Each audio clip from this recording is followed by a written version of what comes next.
Kasi kailangan may bayaran, ganyan. Scammer yan. 100% scammer na yan.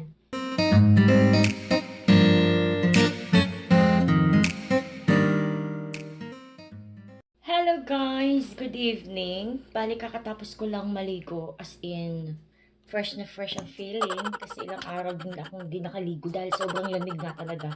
As in, pero nagwa-washing naman ako guys. Naghihilamos and everything. Kung ano yung dapat hugasan, di ba? Pero yung talagang maligo lang, ang hirap lang talaga.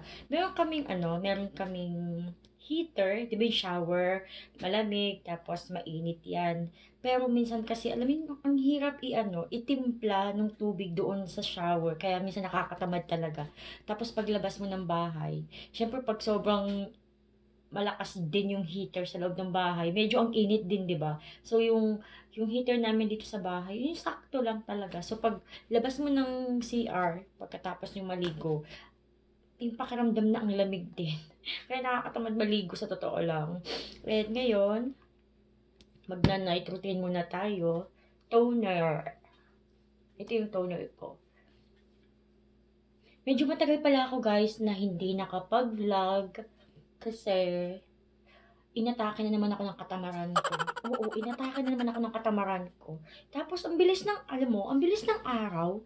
Hindi ko talaga napansin na ilang araw na akong hindi nakakapag-vlog na parang mahigit almost 2 weeks na ata akong hindi nakakagawa ng vlog. Ganun kabilis yung araw na hindi ko talaga napansin. So, ayan. Ngayon, magbablog na tayo, di ba? Kasi madami na nakakamiss sa akin. Gumawa daw ako ng vlog. So, ito yung aking toner, guys. Dr. G. Then, ito yung ginagamit ko na serum. Laneige po siya.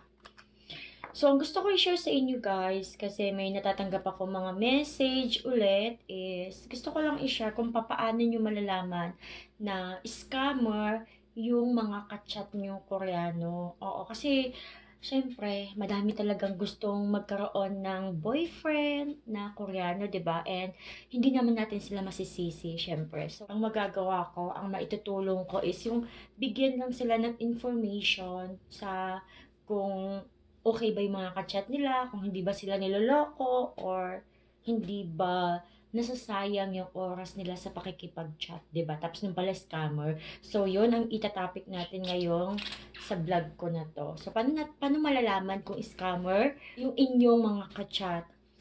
Unang-una, unang-una guys, ang masasabi ko is, gwapo. Alam niyo yun, yung pag tinignan niyo yung profile, yung artistahin yung mukha, tapos kung mapapansin niyo, siya yung unang nag-message sa inyo para makipag-chat. Yun pa lang guys is mapapaisip na kayo, red flag yon or big question yon. Bakit ko nasabi? Anyway, ang tawag doon, disclaimer lang, hindi naman lahat ng gwapo ha. Hindi naman lahat ng gwapo, hindi ko nilalahat. Pero karamihan, lalo na sa panahon ngayon talaga, maraming loloko. Ang mga Koreans po ay matataas yung standard nila. Yung babae, kahit yung lalaki, matataas yung standard nila. Bata-bata pa talaga. As in, mataas yung standard nila. Gusto nila yung slim, maganda, and maganda din yung job. Kaya mapapaisip kayo, bakit yung gwapong Koreano, di ba yung profile? Yung gwapong profile na yon, makikita mo yung mga posting sa IG na mukha namang mapera, tapos makikipag-chat online, 'di ba? Doon pa lang is mapapa-question ka, bakit? 'Di ba? So 'yon, isa po 'yun sa mga isa sa mga possible na scammer po. Ginagamit lang nila yung picture ng Koreans para makapanloko ng ibang lahi ng Asian. Oo, like Philippines, Vietnamese, mga ganyan. So, mag-iingat po. Pangalawa, pag nagkausap na kayo, tapos sinabi na US military siya, naka-base, hindi makakapag-chat, or pag nakipag-chat is patagulang, ayaw makipag-video call, tapos walang kamag-anak sa Korea, sa US, mga ganyan guys. Isa yan sa mga ginagamit ng mga scammer. Pagpapakilala nila sa kanilang mga nakaka-chat. Yes. And ako po is personal kong na-experience yan. May nagme-message sa IG ko, madalas sa IG, na na mukha ng mga Koreano, pag chinek ko yung profile, parang ang ganda ng buhay, tapos makikipag-chat, Then, hindi ko naman tinatanong guys ha, pero sila mismo yung nagpapakilala na taga USA sila, pero Korean sila. So, yun pa lang guys is na ano ko na siya, 'di ba na-experience ko and alam ko, alam ko na poser po yun. So, mag-iingat po kayo. And pangalawa, ay pangatlo na, 'di ba? Pangatlo, 'pag yung hindi nga nakikipag-video call sa inyo, tapos sasabihin na nasa nasa ano sila, nasa US base, sa military sila, and patago lang sila nakikipag-chat, bawal makipag-video call. Magtaka ka kung bakit. Mm. Kasi kung totoong nasa US yan or military, kahit mag-chat niyan, kung talagang bawal, hindi yan as in mag-e-effort na makipag-chat pa, di ba na pinagbabawalan na nga.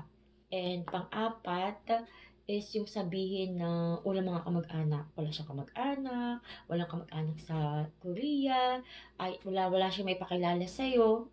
Isang big ano po yan, isang big question din yan na possible na scammer ang kausap. Kasi imposible yun. Imposible talaga po yun. Or walang kaibigan. Si Mr. Dax po ay yung asawa kong Koreano. Hindi siya pakala kaibigan, pero mayroon siyang kaibigan dalawa. Close po niya. Yung mga Koreans, hindi yan kagaya ng mga Pinoy na ang dami-dami mga friends, di ba?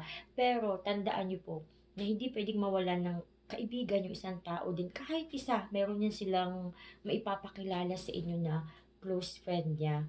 'Di ba? So, magtaka kayo pag sinabi mo lang kaibigan, walang kapamilya, walang ganyan-ganyan, bla bla bla, at hindi mo pa makausap. Question mark po yun. As in, parang big scam na yung kausap niyo po. And, ilan na ba? Then next is yung pag sinabing, nagpadala ng ano, magpapadala ng, tawag doon, magpapadala ng parcel, may nag-message sa akin, may magpapadala ng parcel, tapos ang laman ng box ay mga branded, may cellphone, may laptop, and pag pinadala sa Pilipinas, ay pinadala sa Pilipinas, tapos kailangan mo maglabas ng pera para i-claim yon kasi hindi siya ilalabas ng custom kasi kailangan may bayaran, ganyan. Scammer yan. 100% scammer na yan. So, wag nang makikipag-usap. Wag na sayangin yung oras. Pag ganyan na, yung may ilalabas ka na pera, kahit sino pa yung mga kachat nyo, kahit anong lahi pa yan, pag ganyan yung tawag doon, yung estilo na magpapadala daw ng ano, ng mga branded na mga gamit, gadget, tapos kailangan mo magbayad, scammer na po agad yan. Huwag nyo nang i-entertain. Sayang yung oras nyo. And sa totoo lang, yung mga Koreans, yan, sa ano, para may idea lang kayo. Yung mga Koreans is, medyo, madami sa kanila yung medyo mahigpit sa pera. Kasi nga, syempre mahirap kitain yan, di ba? Magbibigayan sila pag nagkita na kayo, nag-meet na kayo, nagustuhan ka, mag-e-effort din talaga yan silang magbigay sa inyo. Pero hindi yung parang hindi pa kayo nag-meet, tapos biglang magpapadala agad ng mga branded na items, mga gadget. Hindi po gagawin ng Korean yan ha. Kaya be careful po kayo. Huwag kayong maniniwala at huwag kayong magbibigay ng pera. Huwag kayong magsisend ng pera para daw kuno sa custom eklabo na yan. Scammer po yan. Sa mga hindi nakakaalam, alam niyo yung love scam, di ba? Nababalita na din po yan dyan sa Philippines, sa TV Patrol, GMA, basta yung mga balibalita dyan. Yung love scam na yan, sobrang uso po yan. Iilan po talagang naluloko pa din ng love scam na yan. Oo. So, mag-iingat po kayo and para hindi sayang yung oras niyo, di ba, na todo ano kasi hindi naman agad magpapadala ng items yung mga scammer na yan. Hindi yan sila magpapadala agad. Ang gagawin nila, kukunin muna yung tiwala nyo, yung tipong papainlabin muna kayo, ganyan. Tapos kukuha yan ng ano, ng timing, good timing na magpapadala kunyari ng items. And doon, syempre, di ba, parang nagtiwala ka na, madaming ganyan, nagtiwala na, so nagpadala ng pera. So, kawawa, di ba? Kung may kachat man kayo ngayon na ganito yung sitwasyon, ganyan yung pakilala sa inyo, cut nyo na. I-cut nyo na guys. Sayang yung oras nyo. Huwag nyo sayangin yung oras nyo maghanap kayo ng iba. Hindi ko sinasabing huwag kayo makipag-chat sa mga Koreans, ganyan. Pero, kailangan aware din kayo doon sa mga kachat nyo. Kasi 'di ba sayang yung oras, sayang yung effort na nilalaan nyo para kausapin sila pero scammer pala. Maraming mga foreigners ka, ibang-ibang lahi, ayoko magbanggit ng lahi, basta ginagamit nila yung mukha ng mga Koreano, ginagamit nila yun para makapanloko. Madami akong nakikitang sa IG, sa Facebook na alam mo yun, iiba-iba yung pangalan pero mapapansin niyo na yung mukha niya, alam mo yung parang familiar sa akin yung mukha kasi madaming gumagamit tapos same lang yung profile, same yung mukha, pero iba-iba yung pangalan. Oo. So, doon talaga marami ang manloloko at maraming gumagamit ng mga gwapong mukha ng Koreano para makapanloko. So, mag-iingat po kayo. So, ayun lang yung aking vlog na to. Maraming salamat. At yan, nakapag-cream na ako.